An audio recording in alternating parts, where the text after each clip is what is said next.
quick rundown of what happened before. I'm a 15-year-old who was mistaken to be an employee by a Karen. She yanked and destroyed my headphones, slapped me, pulled me by my jacket sleeve. She also kicked an officer in the leg. So after reviewing the CCTV, she was charged with child battery, child endangerment, property damage, assault, resisting arrest. This an update to that mess.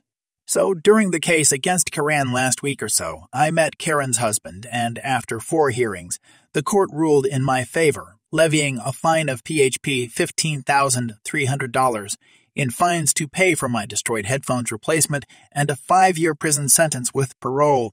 After 3 days, the court gave the news that Karen's parole has been paid and that she's out in protection.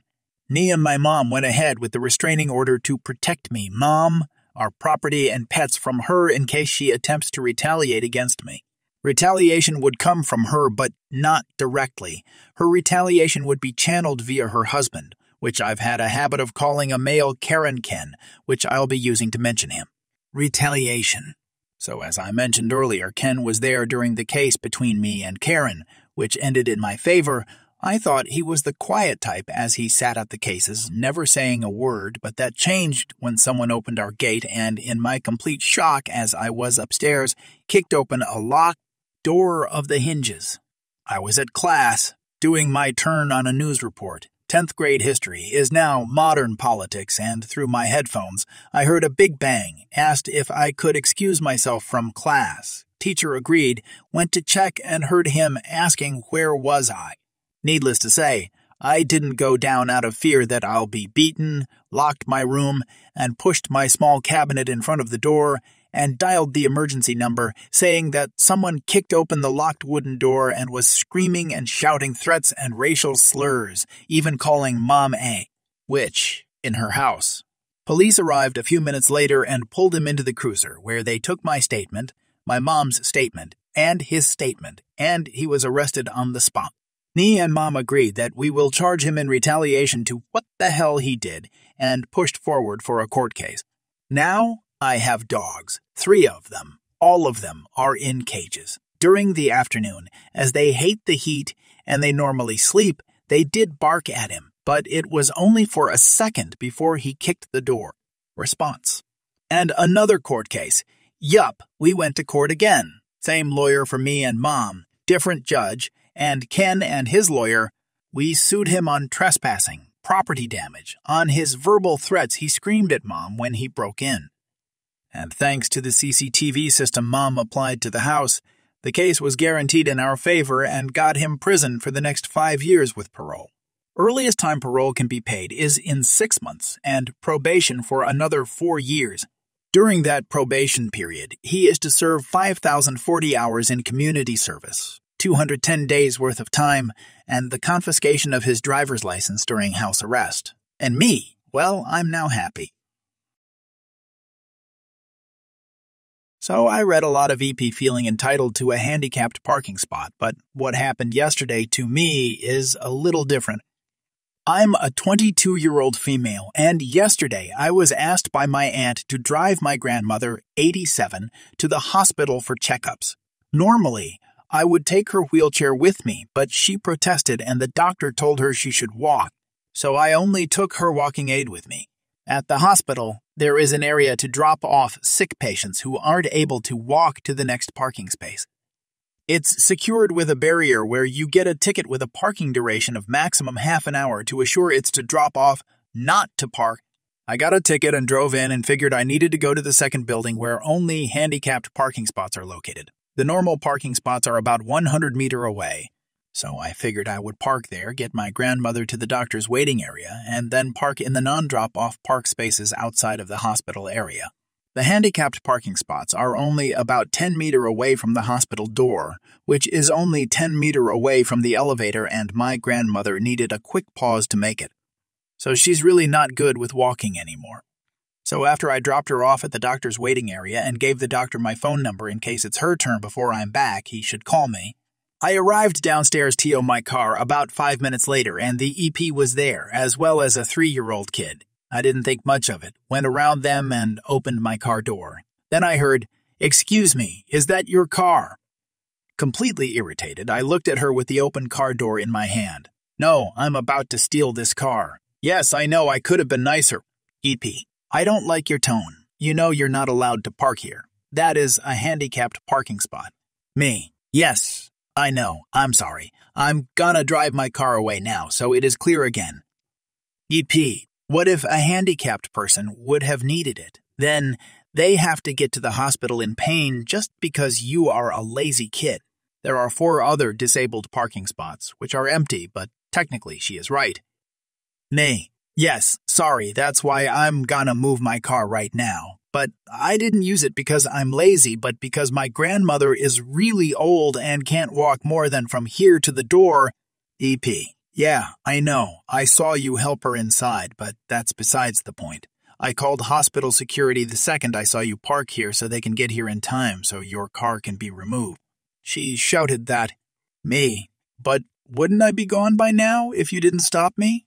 EP, yes, but you set a bad example for my little son and he should learn that it's not correct to park here. I felt obligated to call the security so you can really feel how horrible you are. It's my duty as a mother. By the way, I would have just drove off by now, but that amazing mother placed her son behind my car so I could not drive away. I was honestly a little dumbfounded and didn't know how to answer that, but the security guard saved me. Security, what's the problem? EP, she parked on the handicapped parking spot and would not move, but she has no right to park there. Security, why won't you move? Me, I would, but, pointing at EP's kid, she won't let me. EP, yes, because she set a bad example for my poor little boy and she used sarcasm. I had to do something to put her in her place because her parents clearly never did. Security, towards me. Why did you park here? You don't have a license for that spot. Me, yes, I'm sorry. I dropped off my grandmother at the doctor's waiting area and she can't walk that well anymore and... EP interrupts. EP, yes, I saw that, but that space isn't for old people, but for disabled people. I can't just say I'm old and park there. Security. But that's kind of what these spaces are for. If you can get out of that parking barrier and you won't have to pay because you're still under half an hour, then you're fine, I guess. He moves the kid away from my car. EP, you can't do that. She needs to be punished. Security, ma'am, please step away and leave right now or I'll have to be a lot less nicer about it. I didn't hear the rest of the argument because I drove off and parked outside of the hospital area. When I came back by foot, the EP and the security guard were gone. But seriously, who would use their kid to block a stranger's car from moving? That is really messed up. Background. My first year going into high school, 1975, my mom and we 3 kids moved from Arizona to Delaware. We were buying a house to live in with mom's mom, Nana. A tough divorce and all that required a new start. We had lived in Arizona since I was a small child. Cactus, desert, dry washes that only ran with water in heavy rains, tarantulas and scorpions weekly in the carport, i.e., a covered but open garage, hip huggers and bell-bottoms, late 70s, and 1 level ranch houses. Mom knew this would be a tough transition with everything going on, so we didn't just drive to the new home. We took 2 to 3 weeks seeing what was out there in the U.S. before arriving. That road trip was awesome. When we arrived, oh my God, we had real grass at the new Delaware house. It was 2 stories. There were trees everywhere and a creek that ran year-round close to the house. Took a while to distinguish between a creek and a small river for us. It seemed to be the amount of water flowing 24/7, which did not exist for us in Arizona. Nana, on the other hand, had lived in the area for most of her life. We didn't see her that often being on the other side of the U.S. She was surprised by our clothes, accent. We had one, and our repeated delight in just feeling the grass with bare feet. With just 2 weeks before school started, she took us shopping. Jeans needed to be bought. Our sneakers weren't exactly right, and our shirts were not in the Delaware style. She was trying to help us fit in. We didn't understand how different the 2 sides of the U.S. were, but we learned the hard way, experiences in school and out. This is one story about the first weeks in school. It wasn't just our classmates that didn't understand us and what we were familiar with. It was many of the teachers as well. Specifically, my history social studies teacher, Mr. XYZ. He didn't like me from day one. I had very little background in the history of Delaware, and yet I was a freshman in high school. How could that be possible? I must be stupid or lazy. I tried to tell him that I had only been in Delaware for a few weeks. Humph! I tried to talk to him about my knowledge of Arizona and its environs. Double humph. I just couldn't answer his Delaware common knowledge questions correctly and received failing marks. These weren't things taught to the class. You all live here. You should know this. At the end of week 2, pop quiz. Draw Delaware, put in and label the major north-south highway, the counties, the capital, areas of major historical reference, specific areas of economic interests, etc. And please include a short, written history summation of important historical events in our fine state. You have 1 hour, but we haven't studied any of this. Triple hump. I died inside and handed in, basically, nothing. Went home, told Mom and Nana and cried. They had a conference at school with the teacher and principal. The teacher said that it was not personal. I was a supper student. I was then allowed to do the quiz at home over the weekend to be handed in on Monday, looking up anything I needed to. I told Nana that this teacher and I got off on the wrong foot. It didn't matter what I did. I would still fail. I had failed everything in class. I just couldn't take it anymore. Cue the revenge, i.e., God bless our Nanas. Nana wouldn't believe me. I wouldn't budge on my he hates me stance. So she suggested we put it to a test. She would draw the map and requirements. She would write and type the report. I would sign it and hand it in. Oh yeah, let's play that game. Nana, on Monday morning it was on his desk. On Tuesday after school, I walked into my kitchen with a big fat red F on my work. I will never forget her look of indignation as her jaw dropped and face turned deep crimson in rage, rather matched the color of the F.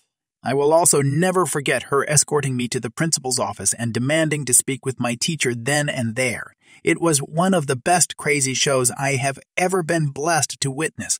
In the last post, people asked about the crazy show. It was divine. Nana was a very respected member of the community, old family ties to the area. Although she never presented herself like that or used it to advantage, she was just Nana with a lot of poise and morals. And she was pissed. I didn't get to see it all. I was moved outside the closed doors, but I did hear some seriously loud voices. In the end, the teacher apologized to both me and Nana. Okay, he sort of was at the groveling stage with Nana, and I got a waiver for the assignment. The rest of that year, I sat at the back of the room, interacted only when I had to, and delighted in telling Nana that the dude was still a twerp.